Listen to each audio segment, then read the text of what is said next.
திமுகனா பிரம்மாண்டம், அதிலே இளைஞரணினா பிரம்மாண்டம், இன்னும் சொன்னா உதயநிதினா அதை விட பிரம்மாண்டம். நம்முடைய டார்கெட் என்ன? வெல்வோம் 200. அதுக்காக உழைக்க நீங்க ரெடியா? நான் ரெடி, நீங்க ரெடியா? கான்பிடென்டா இருக்கக்கூடிய உங்களை பார்க்கும்போது என்னுடைய நம்பிக்கையும் இன்னும் பல மடங்கு உற்சாகத்தை கூட்டுது.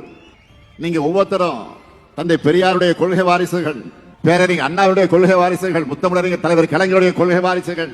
உங்களை போன்ற உடன்பிறப்புகள் எண்ணிக்கை அதிகமானா ஒரு நூற்றாண்டு மட்டுமல்ல, இன்னும் பல நூற்றாண்டு காலத்திற்கு திராவிட முன்னேற்ற கழகத்தை எந்த கொம்பனாலும் தொட்டு கூட பார்க்க முடியாது. அடுத்து வெற்றி மாநாட்டில் மீண்டும் சந்திப்போம். தமிழ்நாடா என்டிஏவா என்ற ஜனநாயக போர்ல நாம் வெல்வோம் ஒன்றாக.